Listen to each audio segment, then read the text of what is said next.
Hello everyone, welcome back to day 6 of 15 days challenge of amazing sections of crop diseases.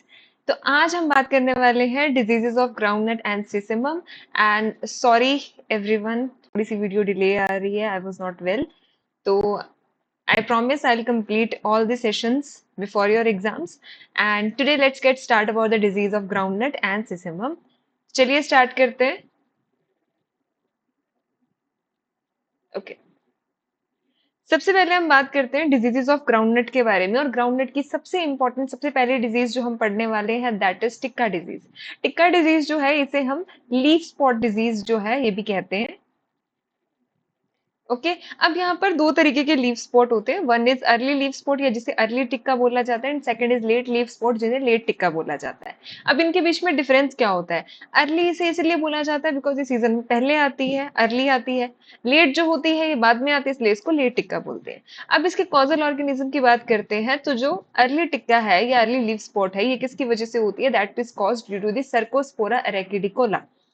ठीक है, Cercospora एरेकिडिकोला। और जो late आती है इसका नाम है सर्कोस्पोरा परसोनाटा। परसो यानी कि लेट हो रहा है काम तो इसका नाम होता है सर्कोस्पोरा परसोनाटा। अब इसकी परफेक्ट स्टेज की अगर हम बात करते हैं तो परफेक्ट स्टेज इसकी होती है अर्ली टिका की होती है माइकोस्फेरेला एरेकिडिस। ठीक है, एरेकिडिकोला से ही रिलेटेड है तो माइकोस्फेरेला एरेकिडिस। और इसकी होती है माइकोस्फेरेला बर्केलियाई यानी कि परसों जाकर पानी को भर के ले आना। ठीक है, तो लेट की बात कर रहे हैं, परसों की बात कर रहे हैं, परसों जाकर पानी भर के ले आना। ठीक है, तो माइकोस्फेरेला बर्केलियाई। ओके, इसको एक और नाम होता है इसका फिजेरियोएप्सिस परसोनाटा, तो यहाँ पे भी परसो ही है। ठीक है, तो माइकोस्फेरेला बर्केलियाई या फिर फिजेरियोएप्सिस परसोनाटा। दूसरे डिफरेंस क्या होता है इसका कि अर्ली के अंदर हमें क्या दिखता है, यहाँ पे इरेगुलर सी शेप के जो है वो स्पोर्ट्स बनते हैं, यानी कंप्लीटली सर्कुलर स्पोर्ट्स ज्यादा नहीं दिखते, थोड़े इरेगुलर से दिखते हैं। लार्ज साइज के स्पोर्ट्स बनते हैं और इनके सराउंडिंग येलो हैलो मिलता है। ठीक है, बड़े स्पोर्ट्स होते हैं, कम नंबर के अंदर होते हैं, थोड़े लाइट ब्राउनिश से शेड के होते हैं। ठीक है, इरेगुलर बनते हैं और इनके बाहर येलो हेलो की प्रेजेंस होती है।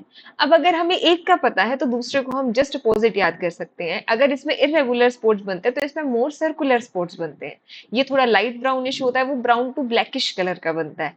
इसके अंदर स्पोर्ट्स बड़े होते हैं इसलिए कम नंबर में रहते हैं, उधर छोटे छोटे और बहुत ज्यादा नंबर के अंदर स्पोर्ट्स जो है वो प्रेजेंट होते हैं।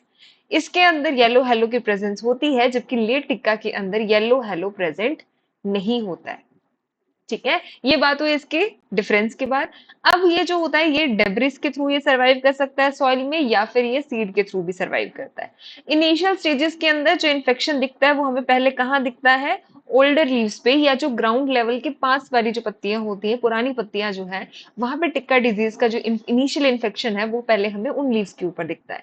अब इसके बाद इन्फेक्शन के बाद जब वहां पे कोनिडिया का फॉर्मेशन होता है, ये कोनिडियाज जो होते हैं ये विंड के थ्रू, रेन के थ्रू या इंसेक्ट के थ्रू जो है ये वहां से स्प्रेड होते हैं या डिसेमिनेट होते हैं, जिसकी वजह से सेकेंडरी इन्फेक्शन होता है। यानी कि प्राइमरी इन्फेक्शन जो है वो डेब्रिस के ऊपर सर्वाइव कर रहे हैं या वो सीड बॉर्न है, और सेकेंडरी जो है वो कोनिडिया के थ्रू इन्फेक्शन हो रहा है थ्रू द विंड, रेन और द इंसेक्ट्स। अब इसके अंदर अगर हमें इस डिजीज को मैनेज करना है तो एक तो हमें क्या करना है, जो भी डेब्रिस के ऊपर वो सर्वाइव करे तो आसपास कोई भी किसी भी तरीके का डेब्रिस जो है वो प्रेजेंट नहीं होना चाहिए, ताकि डिजीज की इंटेंसिटी या हम कह सकें कि इनोकुलम लोड को हम कम कर सकें वहां पर। दूसरी चीज, अगर वो सीड के थ्रू हो रही है तो हम सीड ट्रीटमेंट कराएंगे विद थायराम और कार्बेंडाजिम। रेजिस्टेंट वेराइटी जो होती है दैट इज विमाना, दोनों के लिए होती है, अर्ली टिक्का के लिए भी होती है और लेट टिक्का के लिए भी होती है। और जो ALR1 है ये एक मॉडरेटली रेजिस्टेंट वेराइटी है इसकी। ठीक है, इसके अलावा हम क्या कर सकते हैं, हम इंटरक्रॉपिंग करते हैं ग्राउंडनट की किसके साथ? ग्रीन ग्राम के साथ, यानी इसको हम विग्ना रेडिएटा बोलते हैं। इन अ रेशियो 4:1 के रेशियो के अंदर हम क्या करते हैं, ग्राउंडनट और मूंग बीन, यानी कि अगर 4 रोज ग्राउंडनट किया देन 1 रो मूंग बीन किया जाते हैं, तो 4:1 के अंदर हम इसकी इंटरक्रॉपिंग जो है वो करते हैं। ठीक है, तो चलिए एक बार फटाफट से रिवाइज करते हैं कि टिक्का डिजीज के अंदर हमने क्या पढ़ा। तो इसको मेरे साथ रिवाइज कीजिए कि दो तरीके के टिक्का होते हैं, one is early and one is late. Difference क्या होता है? अर्ली लीफ स्पॉट किसकी वजह से होता है? सर्कोस्पोरा एरेकिडिकोला, जिसकी परफेक्ट स्टेज क्या होती है? माइकोस्फेरेला एरेकिडिस। इसके अंदर लार्ज स्पॉट्स बनते हैं, फ्यू इन नंबर होते हैं, इरेगुलर होते हैं, इनके बाहर येलो हेलो प्रेजेंट होती है। जबकि लेट टिक्का के अंदर मोर सर्कुलर स्पॉट्स बनते हैं, ब्राउन टू ब्लैकिश कलर के वो होते हैं। ठीक है, स्मॉल स्पोर्ट्स होते हैं, लार्ज नंबर होते हैं और इनके बाहर कोई येलो हेलो की प्रेजेंस नहीं होती है। ठीक है, चलिए इसके बाद हमने पढ़ा कि ये सर्वाइव कहाँ करते हैं, ये डेब्रिस के ऊपर करता है या ये सीड के थ्रू होता है। और इनिशियल इन्फेक्शन हमें कौन सी लीव्स के ऊपर दिखता है, हमें ये पहले जो ग्राउंड के पास वाली जो पुरानी पत्तियां हैं, जो ओल्डर लीव्स हैं, वहां पर इन्फेक्शन हमें पहले दिखता है। इसके बाद बात करते हैं अगर इसकी हमें मैनेजमेंट करनी है तो कैसे करनी है हमें। अच्छा, सेकेंडरी इन्फेक्शन कोनिडिया के थ्रू होता है इसके अंदर। अब इसके अंदर अगर हमें मैनेजमेंट करनी है तो हमें डेब्रिस रिमूव करना होगा, हमें सीड ट्रीटमेंट कराना होगा विथ थायरम और कार्बेंडाजिम। रेजिस्टेंट वेराइटीज में वेमाना है, एएलआर जो है ये इसके अंदर मॉडरेटली रेजिस्टेंट वेराइटी है। इसके अंदर हम इंटरक्रॉपिंग किसके साथ करते हैं, मूंग बीन के साथ, ग्रीन ग्राम के साथ करते हैं इन अ रेशियो ऑफ 4:1। ठीक है, ये हो गई हमारी पहली डिजीज ग्राउंडनट की। सेकंड डिजीज जो होती है दैट इज रस्ट डिजीज।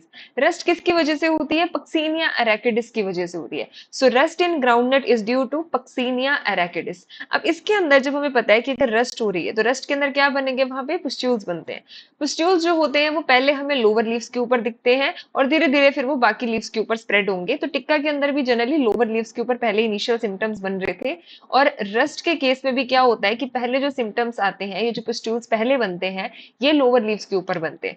ठीक है, इसके बाद अब जितने भी हाईली ससेप्टेबल कल्टीवर्स हैं, तो इसके बाद हमें ओरिजिनल पुस्ट्यूल्स के बाद इसके सेकेंडरी पुस्ट्यूल्स भी हैं वो विजिबल होते हैं।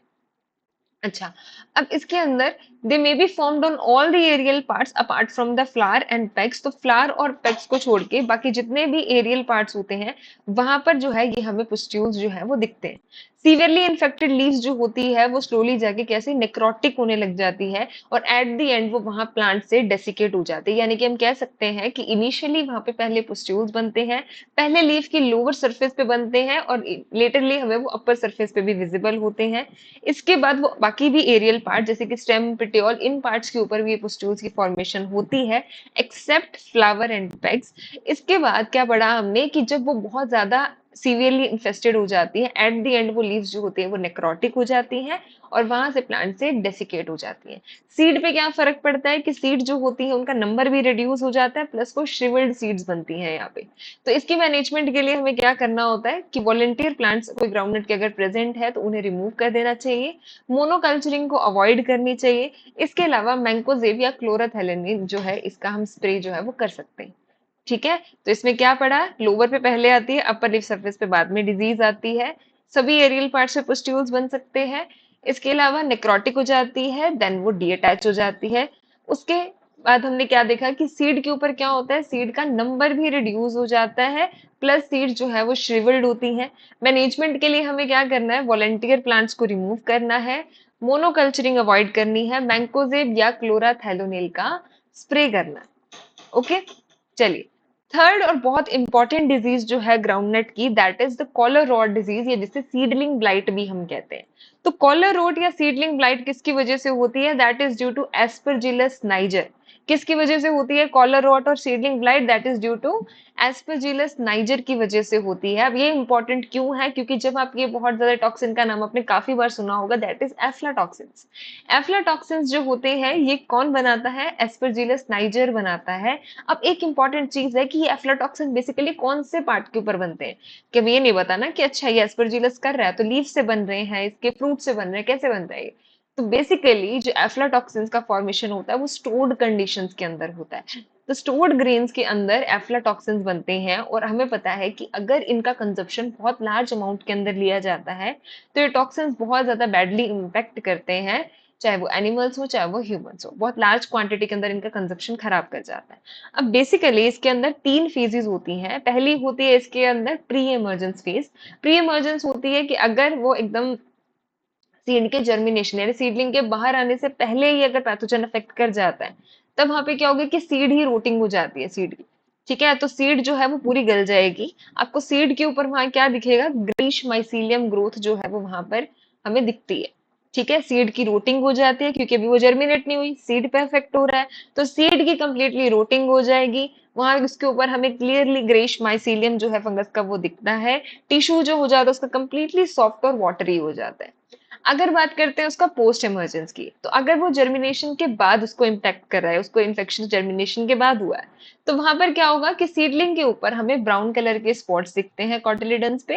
कॉलर रीजन जो है, जो बिल्कुल ग्राउंड के पास वाला जो अटैचमेंट का पार्ट होता है, जो कॉलर रीजन है, वहां पर हमें क्या दिखता है, ये ग्रेइश या ब्लैकिश जो माइसीलियम है, ये पूरा वहां पे कवर्ड दिखता है हमें।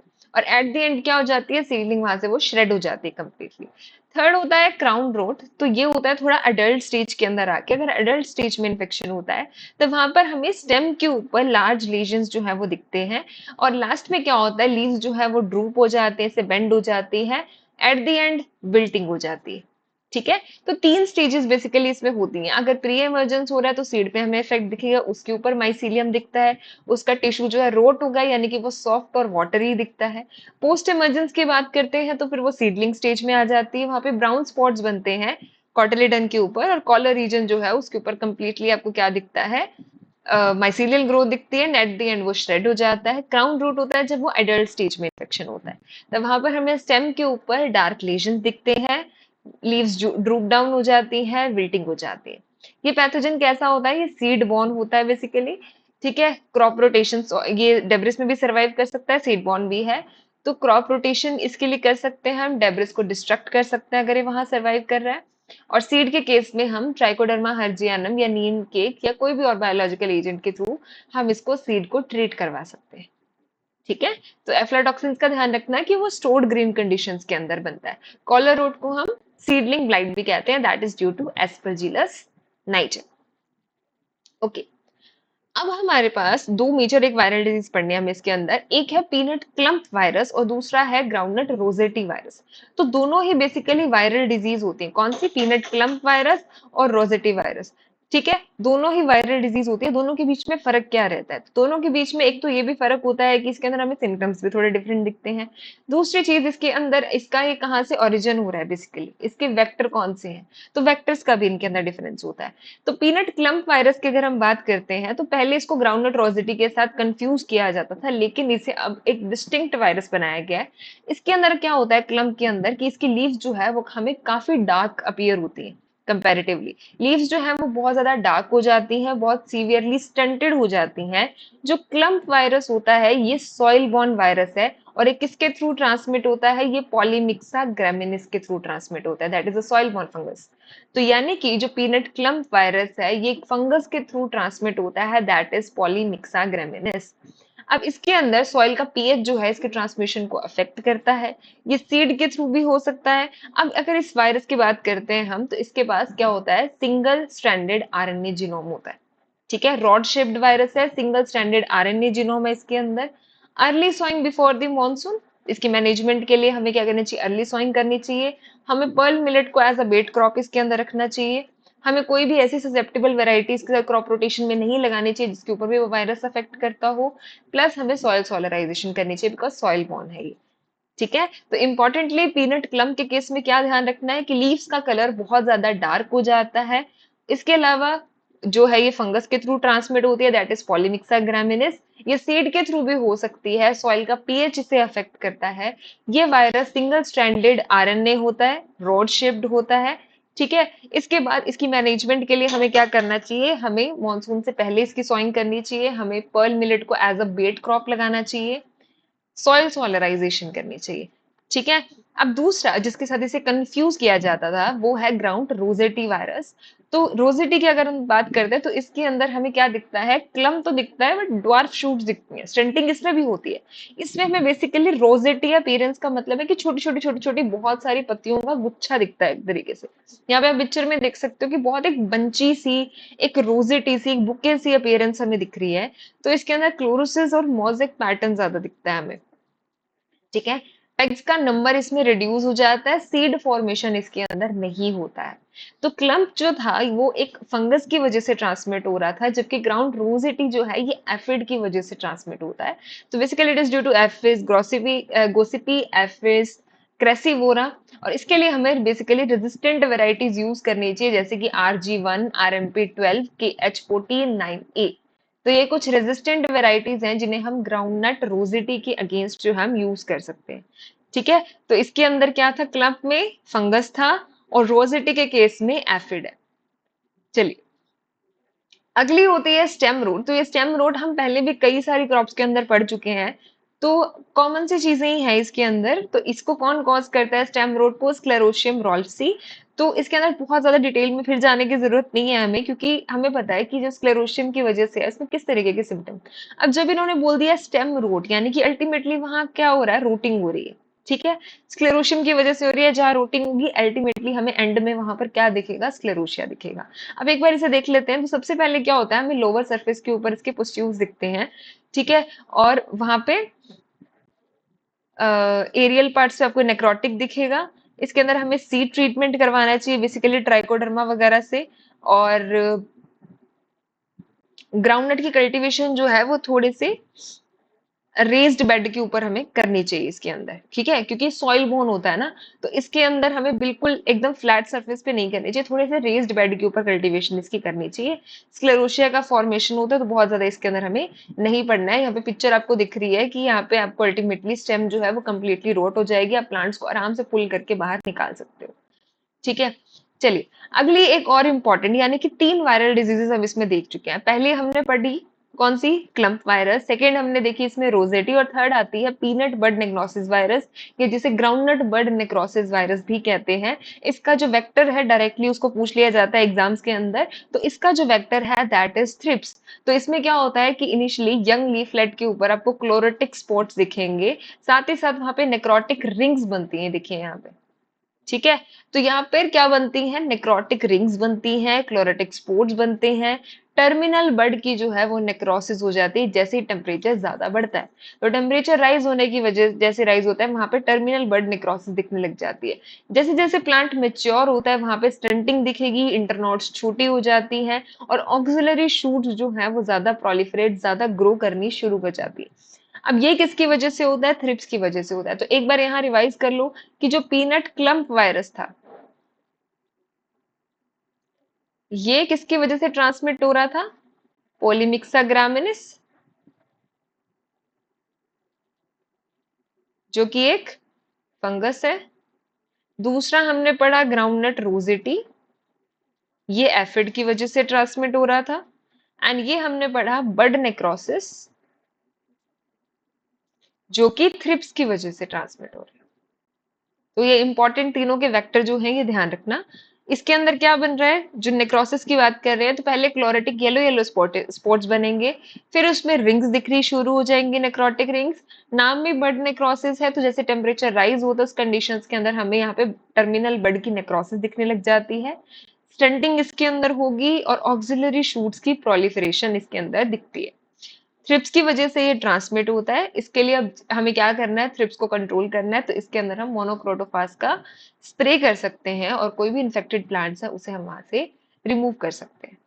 ठीक है, चलिए, अगली आपके पास आती है last disease of groundnut, that is Alternaria leaf disease. Alternaria leaf disease की हम बात करते हैं तो ये अल्टरनेरिया अरैकिडिस या अल्टरनेरिया टीनुसीमा की वजह से हो रही है। अब इसके अंदर कोई भी एक टिक्का हमने स्पेसिफिकली पढ़ी, इसके अलावा कुछ जो दूसरी डिजीज है वायरल डिजीज को छोड़कर बाकी डिजीज जो है वो कॉमनली हम कई क्रॉप्स के अंदर पढ़ते हैं। तो यहाँ पे बस आपको देखना है कि कुछ स्पेसिफिक सा अलग सा तो नहीं है कि उसके अंदर कुछ, एक तो कॉजल ऑर्गेनिज्म ध्यान से याद रखना है कि कोई स्पीशीज का फर्क तो नहीं है। अदरवाइज मोस्ट कॉमनली जितने भी सिम्टम्स वगैरह जो होते हैं वो कॉमन ही दिखते हैं, तो उन्हें सबको अलग अलग करने की जरूरत नहीं है। ठीक है, तो उसको कॉमन सा ये ध्यान रखना। तो उसका बहुत ज्यादा स्ट्रेस नहीं लेना कि इसमें 8-9 डिजीज पढ़नी है, बिकॉज अल्टरनेरिया हो गया, स्क्लेरोशिया हो गया, उनके कॉमन से सिम्टम्स हमें दिखने को मिलते हैं। बस ये ध्यान रख लेना कि उसके अंदर कोई स्पीशीज जो है कॉजल ऑर्गेनिज्म की वो डिफरेंट तो नहीं आ रही, बस वो चीज देखनी है हमें। ठीक है, तो अल्टरनेरिया के अंदर किसकी वजह से हो रही है? अल्टरनेरिया अरैकिडिस या अल्टरनेरिया टेनुइसीमा की वजह से होती है। अब जब भी हम बात करते हैं इसके अंदर, अगर वो अरैकिडिस की वजह से हो रही है तो वहां पे वही चीज जैसे हमने टिक्का में पढ़ा ना, तो वहां पे आपको ब्राउनिश कलर के लेजन्स दिखते हैं, इररेगुलर लेजन्स होते हैं, येलो हेलो मिलता है। जैसे हमने अर्ली लीफ स्पॉट के अंदर पढ़ा था कि उसमें इररेगुलर सी शेप के स्पॉट्स बनते थे, लाइट ब्राउनिश कलर के बनते थे, और सराउंडिंग में येलो हेलो दिखता था। तो सेम यहाँ पर दिखता है। जबकि टेनुइसीमा जो आता है उसके अंदर हमें थोड़े से light to dark brown colour के दिखते हैं, और यहाँ पे बेसिकली एपिकल पोर्शन के ऊपर लाइट होती है, जो टिप वाला पोर्शन होता है वहां पे हमें लाइट दिखती है इसकी वजह से। ठीक है, लेटर स्टेजेस के अंदर क्या होता है कि ये जो ब्लाइटेड लीव्स होती हैं ये इनवर्ड थोड़ी सी कर्ल होने लग जाती है। ठीक है, मुड़ने लग जाती है और एट द एंड वो ब्रिटल हो जाती है। ब्रिटल का मतलब होता है कि ऐसे देखिए जब उसको आप मारोगे तो वो टूट जाएगी, इस तरीके से ऐसे पकड़ोगे तो वो ब्रेक डाउन हो जाती है, तो इतनी ब्रिटल हो जाती है वो। वेन और वेनलेट्स जो होते हैं वो नेक्रोटिक हो जाते हैं, यानी कि जो लीजन, यहाँ लीजन है, इसके सराउंडिंग जो वेन्स है वो सारी क्या हो जाती हैं, नेक्रोटिक हो जाती हैं, और अल्टीमेटली जो आपके लीजन वाला जितना भी एरिया है वो पूरा ड्राई आउट हो जाएगा और डिसइंटीग्रेट हो जाता है वहां से। जो अफेक्टेड लीव्स हैं वहां पे प्री मेच्योर सेनेसेंस हो जाती है, प्री मेच्योर डेथ जो है उसके अंदर दिखती है। इसके लिए हमें जो फोलियर एप्लीकेशंस करनी है वो मैंकोजेब की करनी है, कॉपर ऑक्सीक्लोराइड की करनी है, या फिर कार्बेंडाजिम की करनी होती है इसमें। ठीक है, तो अब इसके अंदर क्या है, अल्टरनेरिया के अंदर अल्टरनेरिया अरैकिडिस और अल्टरनेरिया टेन्युइसीमा है इसके अंदर। तो इसके अंदर जो लेजन्स बनते हैं, जो अल्टरनेरिया अरैकिडिस की वजह से होते हैं, वो थोड़े ब्राउनिश कलर के बनते हैं, उनके बाद येलो हेलो हमें दिखता है, जबकि टेन्युइसीमा की वजह से जो होते हैं वो टिपिकल एपिकल पोर्शन के अंदर दिखते हैं, थोड़े darkish light to dark brown colour के दिखते हैं वो। ओके, तो यहाँ पर हमें क्या दिखता है, फॉलियर एप्लीकेशन जो करनी है वो हमें मैंकोजेब की करनी है 0.3%, कॉपर ऑक्सीक्लोराइड से हमें करनी है 0.3%, और कार्बेंडाजिम से करनी है। ठीक है, तो ये हो गया इसका पैथोजन का नाम, ध्यान से याद रखना। और इसके बाद हम स्टार्ट करते हैं डिजीजेस ऑफ सिसिमम। सिसिमम को हम गिंगली भी बोलते हैं।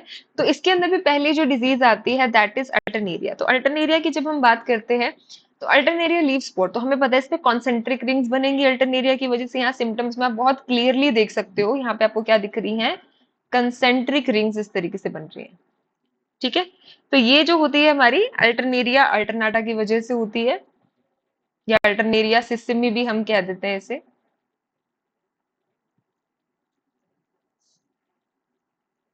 ठीक है, तो अल्टरनेरिया लीफ स्पॉट के अंदर छोटे छोटे रेडिश ब्राउन कलर के स्पॉट्स बनते हैं, कंसेंट्रिक रिंग्स की फॉर्म के अंदर बनते हैं। ठीक है, डार्क लीजन्स आपको इसके अलावा पिटियोल्स में, स्टेम में, कैप्सूल्स के अंदर भी दिखते हैं। अल्टीमेटली क्या होती है, लीव्स के अंदर डीफोलिएशन हो जाती है, ब्लाइटिंग दिखती है वहां पे, और सीड्स जो होती हैं वो श्रिवर्ड हो जाती है। ठीक है, इसके जो कोनिडियोफोर्स होते हैं वो जनरली ग्रुप्स में बनते हैं। कोनिडिया इसके अंदर कैसा होता है, ऑब्क्लेवेट कोनिडिया होता है, लाइट ऑलिव इन कलर, और चेन्स के अंदर भी हमें इसका कोनिडिया जो है वो दिखता है। ठीक है, तो सीसेमम के अंदर जो अल्टरनेरिया वाली डिजीज होती है, जो अल्टरनेरिया की वजह से लीफ स्पॉट होता है, वो हमें लीव्स के साथ साथ पिटियोल स्टेम्स कैप्सूल्स के ऊपर भी दिखते हैं स्पॉट इसके। अल्टीमेटली इसकी वजह से ब्लाइटिंग हो जाती है, डिफोलिएशन हो जाता है। ठीक है, सीड्स जो होते हैं वो श्रिवर्ड हो जाते हैं। कोनिडिया की शेप कैसी होती है, ऑब्क्लेवेट कोनिडिया होता है, चेन्स के अंदर बनता है ऑलिव कलर का। ठीक है, इसे ह्यूमिडिटी ज्यादा चाहिए, टेम्परेचर कम चाहिए होता है। ये जेट्रोफा और ब्रिडेलिया के ऊपर सरवाइव कर सकता है, यानी कि इसके एक कोलेटरल अल्टरनेट होस्ट हो गए हैं ये। प्राइमरी स्प्रेड इसका एक्सटर्नली और इंटरनली सीड बॉर्न के थ्रू होता है, सेकेंडरी इसका कोनिडिया के थ्रू होता है, और ये इसके रेजर्वोयर होस्ट होता है। ये रेजर्वोयर होस्ट के ऊपर सरवाइव जो है वो कर सकता है। तो हमें मैनेजमेंट करनी है, तो हमें इनके रेजर्वोयर होस्ट जो हैं इन्हें हमें क्या करना होता है, रिमूव करना होता है। हमें बहुत ज्यादा क्लोजर स्पेसिंग नहीं करनी है जिसकी वजह से ह्यूमिडिटी बढ़ जाए। ठीक है, तो ह्यूमिडिटी रिड्यूस करनी है तो बहुत ज्यादा क्लोजर स्पेसिंग नहीं करनी चाहिए, वाइडर स्पेसिंग होनी चाहिए, और मैंकोजेब का स्प्रे हम इसके अंदर कर सकते हैं। तो एक बार देखते हैं अल्टरनेरिया लीफ स्पॉट के अंदर क्या पड़ा हमने। छोटे छोटे सर्कुलर रेडिश ब्राउन कलर के स्पॉट्स बनते हैं, कंसेंट्रिक रिंग्स होती है, लीफ के साथ साथ हमें कुछ डार्क ब्राउन लीजन्स जो हैं वो स्टेम पे, कैप्सूल्स पे, पिटियोल्स के ऊपर दिखते हैं। अल्टीमेटली ब्लाइटिंग हो जाती है, जल जाती है, टूट कर गिर जाती हैं, डिफोलिएशन हो जाती है, कैप्सूल स्प्लिट हो जाती है इसके अंदर, जो सीड्स हैं वो श्रिवर्ड हो जाती हैं। कोनिडिया की शेप कैसे, ऑब्क्लेवेट कोनिडिया है, चेन्स के अंदर बनते हैं। ठीक है, इसे ह्यूमिडिटी ज्यादा चाहिए, लो टेम्परेचर चाहिए। इसके रेजर्वोयर होस्ट कौन है, जेट्रोफा है, ब्रिडेलिया है। तो और इसका प्राइमरी स्प्रेड सीड के थ्रू भी हो सकता है, या ये रेजर्वोयर पे रहती है, सेकेंडरी कोनिडिया के थ्रू होता है। ठीक है, तो हमें इसके रेजर्वोयर होस्ट को पीरियोडिकली वहां से रिमूव करते रहना चाहिए। हमें क्लोजर स्पेसिंग नहीं करनी चाहिए ताकि ह्यूमिडिटी बढ़ जाए, और इसके अंदर हमें मैंकोजेब का स्प्रे करना है। नेक्स्ट आती है आपकी इसके अंदर सीसिमम फाइलोडी, जो कि one of the most important disease हम कह देते हैं, जो कई एग्जाम्स के अंदर पूछी जाती है। तो ये एक फाइटोप्लाज्मा डिजीज है जो कैंडिडेटस फाइटोप्लाज्मा की वजह से होती है। अब फाइलोडी के अंदर हम बेसिकली एक मेजर सिम्टम है, इसकी सिम्टम्स की डिफिनेशन, इसका मतलब ये होता है कि इसके अंदर जो फ्लोरल पार्ट्स हैं वो बेसिकली वेजिटेटिव पार्ट यानी कि ग्रीन लीफी स्ट्रक्चर जो है उसके अंदर कन्वर्ट हो जाते हैं। So floral parts get transformed into the green leafy structure. अब इसके अंदर क्या है, small leaves and malformed flowers cluster, तो एक तो ऊपर से एक पूरी क्लस्टर अपीयरेंस दिखती है इस तरीके से, देखिए बंची सी अपीयरेंस अलग ही दिखती है वहां पे, बहुत क्लियरली आइडेंटिफाई हो जाता है ये। ठीक है, तो बहुत बुशी सी, बहुत क्लस्टर सी अपीयरेंस अगर हम टॉप से देखते तो वो अपीयरेंस होती है। और ये जो होते हैं ये फ्लावर्स स्टेराइल होते हैं, किसमें वेजिटेटिव पार्ट में कन्वर्ट हो जाते हैं, ये स्टेराइल फ्लावर्स होते हैं।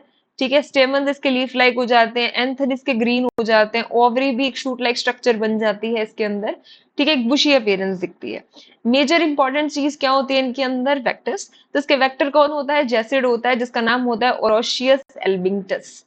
ओरोशियस एल्बिंगटन्स causes the Sesamum phyllodes, ये ट्रांसमिट दी सीसेमम फाइलॉडी। इसको भी ह्यूमिडिटी ज्यादा चाहिए होती है, रेनफॉल ज्यादा चाहिए होती है, टेम्परेचर कम चाहिए होता है, ठीक सा टेम्परेचर चाहिए होता है मतलब।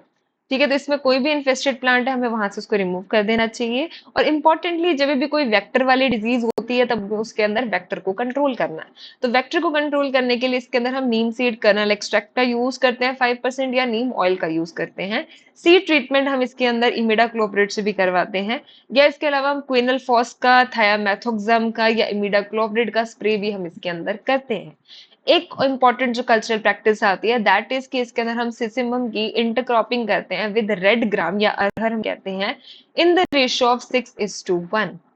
ठीक है, जिस ग्राउंड नट में हमने किसके साथ की थी, मूंग बीन के साथ की थी, in ratio of 4:1।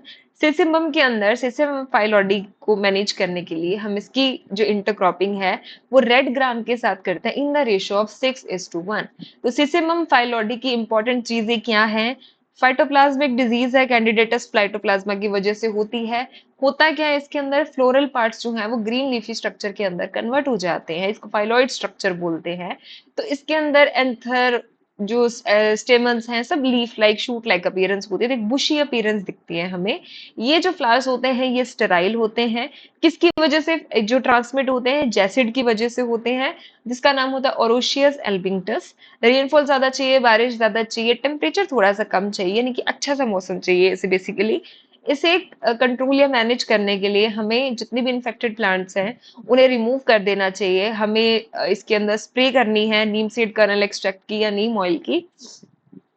Seed treatment हम इसमें करवा सकते हैं विद इमिडाक्लोप्रिड, क्विनल फॉस का स्प्रे होता है इसके अंदर, या थायामेथोक्सम या इमिडाक्लोप्रिड का होता है। ठीक है, और इम्पॉर्टेंट एक चीज है कि इसके लिए हमें सिसिमम की इंटरक्रॉपिंग करवानी है रेड ग्राम के साथ in the ratio of 6:1। Sorry. इसके बाद अगली इंपॉर्टेंट डिजीज होती है that is root rot, stem rot or charcoal rot. ये किसकी वजह से होती है, that is due to Macrophomina phaseolina. ये हमने पहले भी पढ़ी हुई है, इसकी पिक्नीडियल स्टेज होती है बेसिकली ये। तो इसमें पिक्नीडिया का फॉर्मेशन होता है, और इसकी स्क्लेरोशियल स्टेज जो है दैट इज राइजोक्टोनिया बटाटिकोला जो स्क्लेरोशिया का फॉर्मेशन करती है। तो ये सर्वाइव स्क्लेरोशिया की फॉर्म में करेगा सॉइल के अंदर या डेब्रिस के ऊपर, जैसे भी प्राइमरी इसका जो स्प्रेड रह जाता है बाद में पिक्नीडिया के थ्रू बनाता है, तो फिर वो ये पिक्नीडियल स्टेज है तो इसके थ्रू पिक्नीडियो स्पोर्ट्स के थ्रू इसका प्राइमरी सर्वाइवल हो जाता है। एंड सेकेंडरी जो है देन स्क्लेरोशिया इरिगेशन वाटर के थ्रू जो है वो इसके अंदर स्प्रेड हो जाती है। नेक्स्ट इंपॉर्टेंट आती है दैट इज पाउडरी मिल्ड्यू। तो पाउडरी मिल्ड्यू जो है ये किसकी वजह से होती है, that is due to Erysiphe cichoracearum, जिसका सिनोनिम हम कह सकते हैं ओइडियम अकैंथोस्पर्मी। तो powdery mildew of sesamum is due to Erysiphe cichoracearum, या इसको हम क्या कहते हैं, ओइडियम अकैंथोस्पर्मी। ठीक है, अब इसके अंदर पाउडरी मिल्ड्यू के सिम्टम्स हमें पता है क्लियर ही होते हैं कि व्हाइट पाउडरी सा मास हमें दिखता है, लेटर स्टेज के अंदर थोड़ा वो ग्रेश कलर का दिखने लग जाता है। और एरिसिफे में कौन सी फ्रूटिंग बॉडी बनती है, क्लिस्ट्रोथीशिया बनती है। इसके अंदर फ्लावर्स और यंग कैप्सूल्स दोनों अफेक्ट होते हैं, प्री मैच्योर इसकी श्रेडिंग हो जाती है, इंटरसेलुलर माइसीलियम होता है, ये सेक्सुअल स्पोर्स इसमें कोनेडिया बनते हैं, और सेक्सुअल स्पोर्स जो होता है इसमें एस्कोस्पोर्स बनते हैं। ठीक है, नेक्स्ट आती है Cercospora leaf spot. Cercospora leaf spot sesamum के अंदर किसकी वजह से होती है, सर्कोस्पोरा सिसमी की वजह से होती है। अब यहाँ पर आपको इसके स्पोर्स दिख जाएंगे, मैंने इस पे पिक्चर ऐड कर दिया था कि आपको क्लियर हो जाएगी कैसे ये थोड़े से कर्व्ड से एलोंगेटेड से स्पोर्स जो है वो इसके दिखते हैं। ठीक है। अच्छा, अब ये किसकी वजह से होती है? सर्कोस्पोरा सिस्टमी की वजह से होती है। इसके अंदर हमें बेसिकली एंगुलर स्पोर्ट्स दिखते हैं, यानी कि जनरली वो वेन्स वाले एरियाज में डिलिमिटेड बाय वेन्स हम कह सकते हैं जिसे। तो थोड़ा ग्रे सेंटर, डार्क मार्जिन के एंगुलर से ब्राउन स्पॉट्स बनते हैं, वेनल वेन एरियाज के अंदर बनता है डिलिमिटेड बाय वेन्स। अल्टीमेटली डिफोलिएशन हो जाता है। अब ये जो स्पॉट्स होते हैं ये लीफ के साथ साथ हमें पिटियोल, स्टेम, कैप्सूल इनके ऊपर भी दिखते हैं। अब जो कोनिडियोफोर्स का क्लस्टर हमें मिलता है वो कहाँ से एमर्ज होता है? थ्रू दी स्टोमेटा और एपिडर्मिस। कोनिडिया इसके अंदर एलोंगेटेड आपको दिख रहे हैं क्लियरली, बहुत सारे सेप्टा इसके अंदर दिख रहे हैं, थोड़ा सा ऐसे ट्रंकेटेड दिखता है, थोड़ा सा कर्व्ड दिखता है। ठीक है। तो ये बेस पे थोड़ा सा ट्रंकेट रहता है और आगे जाके टिप में जाके थोड़ा सा नैरो हो जाता है। देखो बेस पे थोड़ा ट्रंकेटेड है एंड अल्टीमेटली जाके थोड़ा नैरो हो जाता है। डोरमेंट माइसीलियम इसका डेब्रिस पे सरवाइव करता है और जो सेकेंडरी स्प्रेड है वो इसका कोनिडिया के थ्रू होता है। इसके लिए हम मैंकोजेब का स्प्रे कर देते हैं। तो एक बार जल्दी से रिवाइज कीजिए, सर्कोस्पोरा लीफ स्पॉट को किसकी वजह से हो रहा है? Cercospora sesame. कैसे स्पॉट्स बनते हैं इसके अंदर? अंदर centre greyish, dark margin, angular spots होते हैं, डिलिमिटेड बाय वेन्स होते हैं। अल्टीमेटली क्या होगा? डिफोलिएशन हो जाएगा। पिटियोल, स्टेम, कैप्सूल इन सब के ऊपर भी डार्क लीजन्स दिखते हैं। कोनिडियोफोर्स कहाँ से इमर्ज हो रहे हैं इसके अंदर? स्टोमेटा या एपिडर्मिस के थ्रू हो रहे हैं। इसके कोनिडिया कैसे होते हैं? एलोंगेटेड होते हैं, थोड़े से कर्व्ड है, बेस से ट्रंकेटेड है, टिप से जाके थोड़े से नैरो हो जाते हैं, मल्टी सेप्टेड होते हैं। डोरमेंट माइसीलियम कहाँ सर्वाइव करता है इसके अंदर? डेब्रिस पे सर्वाइव करता है। सेकेंडरी स्प्रेड किसके थ्रू होता है? कोनिडिया के थ्रू होता है। ठीक है। ओके। नेक्स्ट आपके पास आती है डैम्पिंग ऑफ। तो डैम्पिंग ऑफ में इतना कुछ याद करने की जरूरत है नहीं इसमें। तो डैम्पिंग ऑफ बेसिकली क्या होता है? ये एक सॉइल बॉर्न फंजाई होती है। तो ये फंजाई के साथ साथ फंजाई लाइक ऑर्गेनिज्म, यानी कि मल्टीपल पैथोजेंस जो है वो डैम्पिंग ऑफ को कॉज कर सकते हैं। अब पीथियम हो गया, फाइटोप्थोरा हो गया, राइजोप्टोनिया हो गया, फिजेरियम हो गया, यानी पीथियम, फाइटोप्थोरा, दैट ओमाइसीड्स आ गए, यानी कि फंजाई लाइक ऑर्गेनिजम्स आ गए हैं। तो ये फंजाई और फंजाई लाइक ऑर्गेनिज्म दोनों की वजह से होती है। तो कौन कौन से कॉजल ऑर्गेनिज्म हो सकता है इसमें? पीथियम है, फाइटोप्थोरा है, राइजोप्टोनिया है, फ्यूजेरियम है। डैम्पिंग ऑफ की वजह से हमें पता है कि ये सॉइल बॉर्न है, सीडिंग स्टेज पे अफेक्ट करती है, तो जर्मिनेशन को अफेक्ट करेगी। प्लांट का स्टैंड जो है वो भी रिड्यूस हो जाएगा, अल्टीमेटली वो पूरे उसके ईल्ड को इम्पैक्ट करती है। प्री इमर्जेंस हो सकती है, पोस्ट इमर्जेंस हो सकती है। ये हमने कई जगह पढ़ा है कि प्री इमर्जेंस होगी, दैट मीन्स कि वो सीड्स को इम्पैक्ट कर जाती है और वो जर्मिनेट करने से पहले वो इनिशियली सीडलिंग जो है कंप्लीटली रॉट हो जाती है। ठीक है। तो जर्मिनेशन पुअर होता है। अगर वो पोस्ट इमर्जेंस होती है तो उस केस में हमें क्या दिखता है कि सॉइल लाइन के पास वाला जो इसका बेस होता है वहां पर हमें रोटिंग दिखती है इसके अंदर। तो वहां पर आपको वाटर सोक्ड जो है वो लेजन्स दिखेंगे, वो पूरी गर्डल्ड हो जाएगी, पूरी श्रिवल्ड हो जाएगी, एट द एंड वो बेचारी सीडलिंग मर जाती है। येलोइंग, विल्टिंग, डेथ, अल्टीमेटली खत्म। ठीक है। डिजीज्ड रूट्स जो है वहां पर हमें क्या दिखते हैं? व्हाइटिश ग्रे से कलर के हमें माइसीलियल दिखता है वहां पे, अल्टीमेटली वो रोटन दिखती है पूरी आपको। अब इसके अलावा पेनिसिलियम, एस्परजिलस, अल्टरनेरी, यानी कि मल्टीपल पैथोजेंस है जो सीसियम के अंदर डैम्पिंग ऑफ को करते हैं या उसे कंट्रीब्यूट करते हैं उसकी रोटिंग में। अब इसके अंदर अगर आपको मैनेजमेंट करना है तो वहां पे हमें क्या करना है? हमें पता है डैम्पिंग ऑफ के लिए वहां पर पुअरली ड्रेन्ड, यानी कि रूटिंग के लिए क्या चाहिए होता है कि वहां पे पानी खड़ा रहे, वाटर लॉगिंग कंडीशन हो, बहुत एक्सेसिवली वेट हो या एक्सेसिवली ड्राई हो, ठीक है, कंपैक्टेड सा सोइल हो, ये सब चीजें उसे चाहिए। तो हमें क्या करना है? हमें वहां पे ड्रेनेज अच्छी रखनी है ताकि वाटर लॉगिंग ना हो। बहुत ज्यादा ओवर क्राउडिंग नहीं करनी है, यानी कि प्लांट्स के बीच में स्पेसिंग ऑप्टिमम रखनी चाहिए ताकि वहां पे एयर का पैसेज ठीक रहे, वहां ह्यूमिडिटी बहुत ज्यादा ना बढ़े। ठीक है। सीड ट्रीटमेंट करना है, डिजीज फ्री सीड्स लेनी है, कोई भी इन्फेक्टेड प्लांट्स है उसे रिमूव कर देना है। सॉइल में जो क्रॉप है उसका रोटेशन करना है, और फाइटोप्थोरा निकोशियानी को भी आइडेंटिफाई किया गया है, जो रूट और स्टेम रॉट करती है। ठीक है। चलिए, नेक्स्ट आती है bacterial leaf spot. Bacterial leaf spot किसकी वजह से होती है? सूडोमोनास सिसमी की वजह से होती है। सूडोमोनास सिसमी की वजह से क्या होती है? बैक्टीरियल लीफ स्पॉट होती है। फंजाई के केस में हमने इसके अंदर अल्टरनेरिया के थ्रू भी देखी है, सर्कोस्पोरा के थ्रू भी देखी है। बैक्टीरिया के केस में ये सूडोमोनास सिसमी की वजह से होती है। अब इसके अंदर हमें सिम्टम्स कैसे दिखते हैं कि वाटर सोक्ड येलो कलर के स्पेक्स बनते हैं। वाटर सोक्ड येलो कलर के स्पेक्स बनते हैं लीफ की अपर सरफेस पे।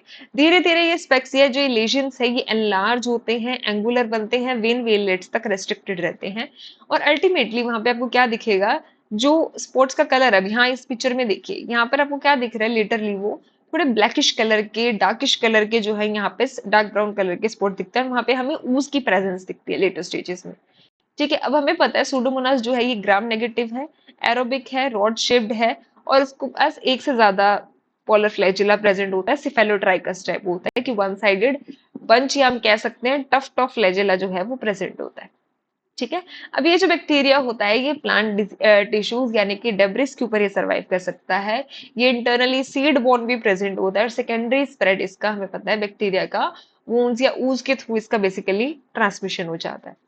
तो हमें क्या करना है, जो भी कुछ किसी भी तरीके के डेब्रिस से हमें, हमारी फील्ड के अंदर कोई भी डेब्रिस प्रेजेंट नहीं होना चाहिए, हर तरीके का डेब्रिस हमें रिमूव कर देना है। बैक्टीरिया है तो हमें स्ट्रेप्टोमाइसिन सल्फेट या ऑक्सी टेट्रासाइक्लिन की स्प्रे करनी है, या हम इसके अंदर स्ट्रेप्टोसाइक्लिन की स्प्रे भी कर सकते हैं। ठीक है, तो बैक्टीरियल लीफ स्पॉट सिसमम के अंदर किसकी वजह से होता है, सूडोमोनास सिसमी की वजह से होता है। पहले आपको वहां पे वाटर सॉक येलो कलर के लीशंस दिखते हैं अपर सरफेस पे, धीरे धीरे वो एंगुलर हो जाते हैं, वेन वेनलेट्स तक रेस्ट्रिक्टेड रहते हैं। लेटर स्टेजेस में ये जो कलर है ये डार्क ब्राउनिश हो जाता है, वहां पे ऊज दिखता है, बैक्टीरियल मास दिखता है। ये बैक्टीरिया जो होता है ये ग्राम नेगेटिव होता है, एरोबिक होता है, यहाँ पे एक से ज्यादा फ्लैजिला सूडोमोनास के अंदर मिलते हैं। अब ये इन्फेक्टेड प्लांट डेब्रिस में रह सकता है, सीड में रह सकता है, और सेकेंडरी इसका जो स्प्रेड होता है वो स्प्लैश के थ्रू या स्टॉर्म्स के थ्रू होता है। मैनेजमेंट के लिए हमें क्या करना है, हमें हर तरीके के डेब्रिस को वहां से रिमूव कर देना है। हमें स्ट्रेप्टोमाइसिन टेट्रासाइक्लिन स्ट्रेप्टोसाइक्लिन का हमें स्प्रे करना है। ठीक है, चलिए, तो आज के लिए आपके क्वेश्चंस, आपको बेसिकली वेक्टर्स अच्छे से ध्यान रखने हैं, तो आप मुझे पीनट क्लम्प का, पीनट रोजेटी का और सीसेमम फाइलॉडी के जो वेक्टर है इसका आंसर आप मुझे डिस्क्रिप्शन बॉक्स में देंगे। अगर आपको ये डिस्क्रिप्शन चाहिए, जितनी भी हमने इसमें थ्योरेटिकल जो भी कंटेंट लिखा है, तो आप गूगल फॉर्म को जरूर फिल कर दीजिए। जिन्होंने फिल कर दिया उन्हें आपको उसके अंदर एड ऑन होकर ये पीडीएफ जो है वो मिल जाएगी। And I hope you like this lecture. और आपको ये सब कैसा लगा, कैसा लेक्चर लगा, आपको ये रिवीजन में हेल्प कर रहा है, please tell your feedback in the comment section and stay tuned with us and see you in the next session. Thank you so much.